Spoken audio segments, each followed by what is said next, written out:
देश के प्रधानमंत्री जी लगातार रन फॉर यूनिटी का आह्वान उन्होंने किया है। भोपाल का नवाब हमीदुल्ला नहीं चाहता था कि भोपाल स्वतंत्र भारत का हिस्सा बने। भोपाल अगर आजाद हुआ है तो केवल लौह पुरुष सरदार वल्लभ भाई पटेल जी के कारण, और आने वाली पीढ़ी और भोपाल की जनता को भोपाल के वास्तविक इतिहास के बारे में बताएंगे, नशा मुक्ति की शपथ दिलाएंगे। वे पाकिस्तान में भोपाल का विलय चाहते थे। राजधानी भोपाल में सांसद आलोक शर्मा ने प्रेस वार्ता को संबोधित करते हुए बताया कि सरदार वल्लभ भाई पटेल की 150वीं जयंती पर भारत सरकार द्वारा युवा कार्यक्रम और खेल मंत्रालय के माध्यम से 3 स्तरीय पद यात्राएं आयोजित कर रहा है। इस पहल का उद्देश्य युवाओं में राष्ट्रीय गौरव जगाना है और समाज के प्रति जिम्मेदारी बढ़ाना और एकता की भावना को मजबूत करना है। यह कार्यक्रम प्रधानमंत्री नरेंद्र मोदी की जन्म भागीदारी से राष्ट्र निर्माण के विधान से प्रेरित है, जिसमें युवाओं से लेकर वरिष्ठ नागरिक तक सभी मिलकर देश के इतिहास को याद करते हैं और राष्ट्र निर्माण में अपनी भूमिका निभाते हैं। विशेष तौर पर अमृत पीढ़ी यानी आज के युवाओं की भूमिका पर विषय ध्यान दिया जा रहा है। वहीं सांसद ने बताया कि पद यात्रा 3 स्तर की होगी। इसमें जिला स्तरीय पद यात्रा प्रत्येक लोकसभा क्षेत्र में 31 अक्टूबर से 25 नवंबर के बीच निकाली जा रही है। दूसरी पदयात्रा का नाम रोड यात्रा है, जो 26 नवंबर से भारतीय जनता पार्टी युवा मोर्चा के बैनर तले प्रारंभ होगी, जिसमें प्रत्येक जिले से 5-5 युवा प्रतिनिधि 4 प्रमुख स्थान दिल्ली, जयपुर, नागपुर और मुंबई से सरदार पटेल की जन्मस्थली पहुंचेंगे।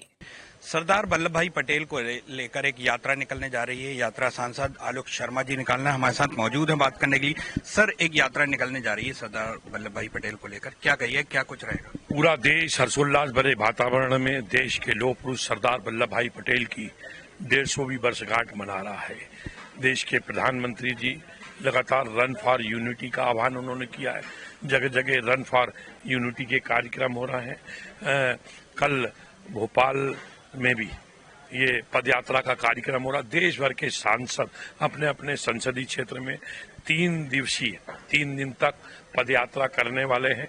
इसके अंदर हम देश के लौह पुरुष सरदार वल्लभ भाई पटेल जी का जो जीवन है, उनका व्यक्तित्व, उनका कृतित्व, और इसको लेकर ये पदयात्रा निकाल रहा है। कल ये पदयात्रा प्रातः 9 बजे भोपाल का जो वल्लभ भवन मंत्रालय है उसके सामने पार्क से सरदार वल्लभ भाई पटेल को पुष्पांजलि अर्पित करके प्रदेश के यशस्वी मुख्यमंत्री जी की स्वीकृति थोड़ी देर में हमारे पास आ जाएगी।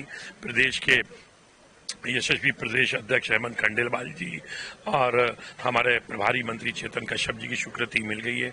भोपाल के सभी जनप्रतिनिधि आदरणीय विश्वास सारंग जी, बहन श्रीमती कृष्णा गौर जी, भगवान दास समनानी जी, रामेश्वर शर्मा जी, महापौर मालती राय जी और हमारे नगर निगम अध्यक्ष किशन सूर्यवंशी जी और भाजपा के जिला अध्यक्ष रवीन यती जी, पूर्व सांसद आलोक संजर जी, पूर्व विधायक ध्रुव नारायण जी, सब जनप्रतिनिधियों की उपस्थिति में ये पदयात्रा 9 बजे वल्लभ भवन के हमारे पार्क से प्रारंभ होगी। जो पुरानी जेल और इसका पुराना control room Kushabhau Thackeray convention centre से रोशनपुरा न्यू मार्केट से होती हुई टॉप एंड टाउन ग्राउंड में इसका समापन होगा। यहाँ पे नशा मुक्ति की शपथ दिलाएंगे और आने वाली पीढ़ी और भोपाल की जनता को भोपाल के वास्तविक इतिहास के बारे में बताएंगे कि अगर आज हमारा भोपाल अगर आजाद हुआ है तो केवल लौह पुरुष सरदार वल्लभ भाई पटेल जी के कारण आजाद हुआ है। क्योंकि जब हमारा देश 15 अगस्त 1947 को आजाद हुआ था तब हमारा भोपाल आजाद नहीं हुआ।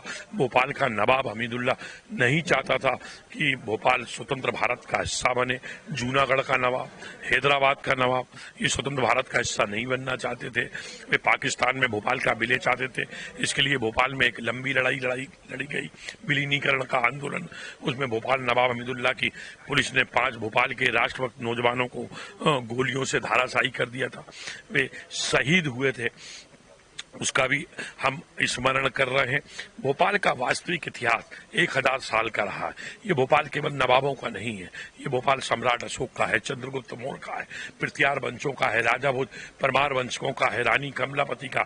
700 साल का कालखंड हिंदू शासकों का रहा है, 300 साल का कालखंड नवाबों का रहा है। भोपाल का वास्तविक इतिहास जिसमें सरदार वल्लभ भाई पटेल की महत्वपूर्ण भूमिका रही है, इसको भी पाठ्यक्रम में शामिल किया जाए। मैं मैंने इसके लिए मुख्यमंत्री जी से मांग भी कर रहा हूं, पत्र भी लिख रहा हूं। कल मुख्यमंत्री जी आ रहे हैं, उनसे भी मांग करूंगा कि भोपाल का गौरवशाली 1000 साल के इतिहास, तो सरदार वल्लभ भाई पटेल की जो भूमिका भोपाल की आजादी को लेकर थे, इसको हिंदी पाठ्यक्रम में शामिल होना चाहिए, जिससे कि आने वाली पीढ़ी भोपाल के वास्तविक इतिहास और लौह पुरुष सरदार वल्लभ भाई पटेल का योगदान है उसके बारे में पता लगना चाहिए। यही उनके प्रति हमारी सच्ची श्रद्धांजलि हो। और भी अलग अलग तरह की एक्टिविटी की जाएंगी सर, किस तरह की एक्टिविटी कल रहेंगी? सांस्कृतिक कार्यक्रम भी हो रहे हैं और इसके लिए हम सेमिनार भी कर रहे हैं। सरदार वल्लभ भाई पटेल के व्यक्तित्व कृतित्व को लेकर इसमें स्कूलों कॉलेजों के अंदर निबंध प्रतियोगिता भी की जाएगी। किस प्रकार से सैकड़ों रियासतों को मिलाकर स्वतंत्र भारत का हिस्सा बनाया और देश की आजादी के अंदर लौह पुरुष सरदार वल्लभ भाई पटेल के योगदान को हम लोग नहीं भूल सकते। महत्वपूर्ण योगदान लौह पुरुष सरदार वल्लभ भाई पटेल का था। इसके लिए इस प्रकार की प्रतियोगिताएं भी हम आयोजित कर रहे हैं और उनको हम डिजिटल प्रमाण पत्र देकर सम्मानित भी करेंगे प्रतिभागियों को। तो देखा आपने, ये थे आलोक शर्मा सांसद, जिनका कहना है कि सरदार वल्लभ भाई पटेल की जो यात्रा है उसको लेकर ये जो कार्यक्रम है ये आयोजन किया जा रहा है। इसमें हजारों की संख्या में लोगों के होने का अनुमान भी लगाया जा रहा है। तमाम मंत्री, विधायक और महापौर, नगर निगम अध्यक्ष, ये सभी इस कार्यक्रम में मौजूद रहेंगे। कैमरामैन हनीफ खान के साथ सऊद सिद्दीकी, न्यूज रूम 7, भोपाल।